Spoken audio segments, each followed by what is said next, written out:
अब समझते हैं रियल ग्रेविटी क्या होती है, रियल एक्चुअल ग्रेविटी।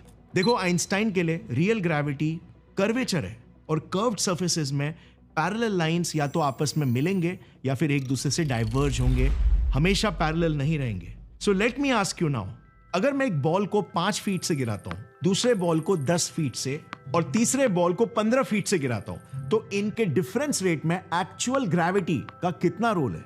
वेल, ना के बराबर। और यही है दिमाग चकराने वाली बात जो हजम करना बहुत मुश्किल है। चलो थोड़ा सा इंट्यूटिवली समझते हैं।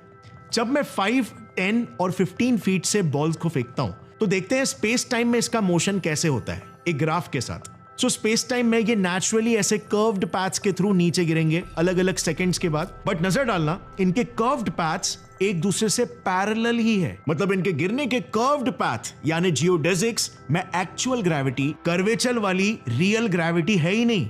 अब रियल ग्रेविटी कब आती है पिक्चर में? जब डिस्टेंसेस बढ़ने लग जाएंगे। Real gravity is totally dependent on distances. So imagine करो, अब आप 1 मिलियन, 10 मिलियन और 100 मिलियन फीट ऊपर से बॉल को फेंकते हो। अब जो इनका मोशन होगा ना थ्रू स्पेस टाइम, इनके पैथ्स में अब आपको डिविएशंस मिलेंगे स्पेस टाइम के कर्वेचर की वजह से।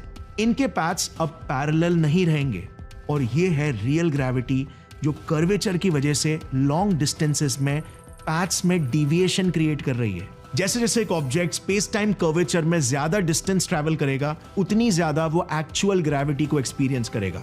सो यस, अगर आप एक बॉल को 10 मिलियन फीट ऊपर से नीचे गिरा रहे हो तो यस, एक्चुअल ग्रेविटी का काफी बड़ा रोल होगा।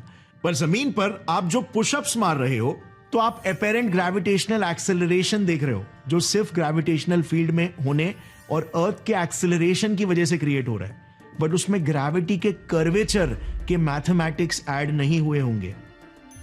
की पॉइंट टू नोट इज, सिर्फ ग्रेविटेशनल फील्ड में होना मतलब रियल ग्रेविटी एक्सपीरियंस करना नहीं होता। और यहीं पर आइंस्टाइन का मॉडल न्यूटन से अलग हो जाता है। शॉर्ट